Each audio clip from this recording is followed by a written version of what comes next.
RPSC द्वारा आयोजित ACP exam 2014 के अंदर एक क्वेश्चन पूछा गया है।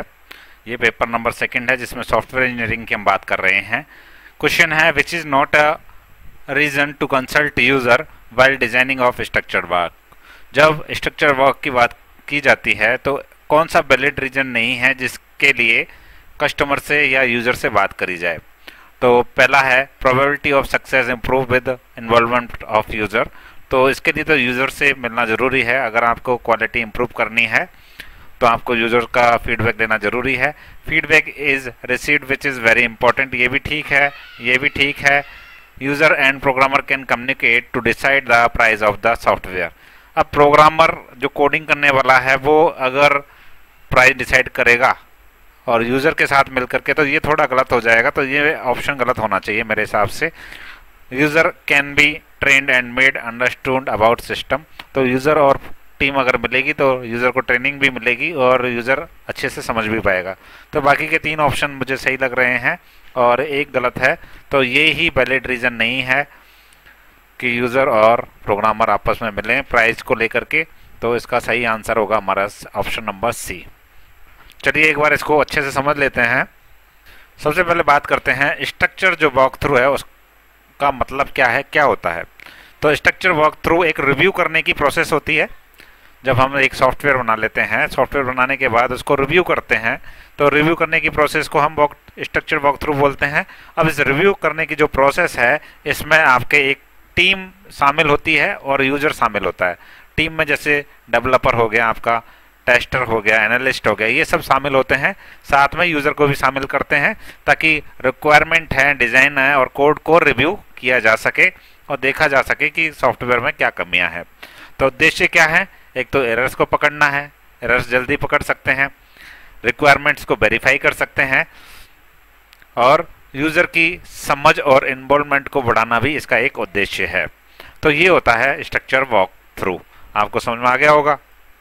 चलिए अब जो ऑप्शन दिए गए हैं उनको एक बार चेक कर लेते हैं और एलिमिनेट करते जाते हैं। जैसे ऑप्शन नंबर ए है probability of success improves with involvement of user. बिल्कुल सही है। अगर यूज़र इन्वॉल्व रहेगा तो वो ज़रूरतों को अच्छे से समझ पाएगा और हम बेहतर सिस्टम बना पाएंगे।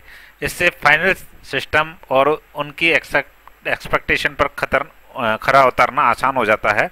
तो ये स्ट्रक्चर वॉक थ्रू में यूज़र को शामिल करने का एक वैलिड कारण है। ये बात तो हमको समझ में आ गई। सेकंड जो ऑप्शन दिया गया था वो है feedback is received which is very important. तो फीडबैक जो है वो सिस्टम के डिज़ाइन में सुधार करने का एक पावरफुल टूल है। यूज़र हमको कोई सुझाव देगा या फिर हमें त्रुटि बताएगा, कोई एरर बताएगा, तभी तो हम उसका समाधान कर पाएंगे। तो फीडबैक एक ज़रूरी टूल हो गया हमारे सिस्टम डिज़ाइन के लिए या सिस्टम डेवलपमेंट के लिए। तो स्ट्रक्चर वॉक थ्रू में यूज़र जो वैल्यू सजेशन है वो बहुत वैल्यूबल होते हैं।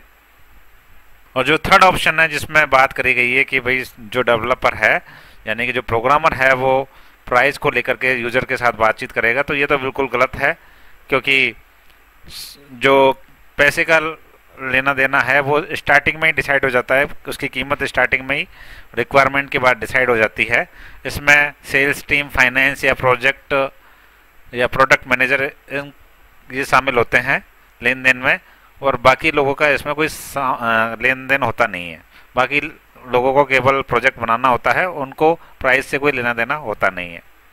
तो कॉस्ट नेगोशिएशन जो है वो वॉक थ्रू का उद्देश्य नहीं होता है। जो लास्ट ऑप्शन है उसमें है user can be train and made understood about system. तो स्ट्रक्चर वॉक थ्रू होंगे तो यूज़र सिस्टम को बेहतर तरीके से समझ पाएगा, उससे यूज़र को ट्रेनिंग भी मिल जाएगी और उसको सिस्टम अडॉप्ट करने में आसानी भी रहेगी। तो ये भी एक वैलिड कारण है यूज़र्स को शामिल करने का स्ट्रक्चर वॉक थ्रू में। लेकिन प्राइस वाला जो ऑप्शन है ये गलत है। हमने इस वीडियो में बात करी स्ट्रक्चर वॉक थ्रू के फ़ायदे की। एक बार रिव्यू कर लेते हैं। एक तो यूज़र इन्वॉल्वमेंट होगा तो हमें रियल रिक्वायरमेंट मिलती रहेंगी और फीडबैक अर्ली रहेंगे तो प्रॉब्लम से शुरू में ही पकड़ा जाएगी प्रॉब्लम और उनको सुधारना भी आसान रहेगा। ट्रेनिंग की अपॉर्चुनिटी मिल जाती है, यूज़र सिस्टम को बेहतर तरीके से समझ पाएगा अगर हम उसको ट्रेनिंग भी देंगे तो। और प्राइस डिस्कशन का तो कोई मतलब ही नहीं है इसमें। तो कुछ MCQ की भी हम बात करेंगे जो अक्सर एग्जाम्स में पूछे लिए जाते हैं। स्ट्रक्चर जो वॉक थ्रू है उसका उद्देश्य क्या है, स्ट्रक्चर वॉक थ्रू का उद्देश्य कोड लिखना तो बिल्कुल नहीं है, सॉफ्टवेयर बेचना तो बिल्कुल नहीं है। डिज़ाइन और रिक्वायरमेंट की रिव्यू कराना एक वैलिड ऑप्शन है इसका। स्ट्रक्चर वॉक थ्रू में यूज़र को क्यों शामिल किया जाता है? क्योंकि वो कोड टेस्ट कर सके। नहीं, कोड टेस्ट करने का यूज़र का काम नहीं है, ताकि वो फीडबैक देख सके। तो फीडबैक देना यूज़र का मुख्य काम होता है, इसलिए स्ट्रक्चर वॉक थ्रू में यूज़र को शामिल किया जाता है। इसी तरह से एक और MCQ है, स्ट्रक्चर वॉक थ्रू का कौन सा उद्देश्य नहीं है? एरर को डिलीट करना ये उद्देश्य नहीं होता। रिक्वायरमेंट वैलिडेट करना ये भी यूज़र का काम नहीं है। सॉफ्टवेयर प्राइस डिसाइड करना ये स्ट्रक्चर वॉक थ्रू का उद्देश्य बिल्कुल नहीं है, तो इसका ऑप्शन नंबर सी होगा। तो समरी की हम बात करें तो स्ट्रक्चर वॉक थ्रू का मतलब होता है फॉर्मल रिव्यू प्रोसेस। तो हम एक बार सॉफ्टवेयर को रिव्यू करते हैं, इसमें यूज़र शामिल हो सकता है। यूज़र का क्या काम रहेगा इसमें? एक तो फीडबैक देने का काम रहेगा, एक वैलिडेशन और अंडरस्टैंडिंग के लिए हम यूज़र को शामिल करते हैं, लेकिन प्राइस नेगोशिएशन का कोई उद्देश्य नहीं है स्ट्रक्चर वॉक थ्रू में। तो अब आपको समझ में आया होगा कि ऑप्शन नंबर सी जो है इस क्वेश्चन का ये ही क्यों आंसर है, क्योंकि इसमें बात करी गई है जो एक वैलिड रीजन नहीं है यूज़र को वॉक थ्रू में शामिल करने का। तो प्राइस की हम बात नहीं करते हैं वॉक थ्रू में, इसलिए ये ऑप्शन नंबर सी जो है ये इसका क्वेश्चन का राइट आंसर है।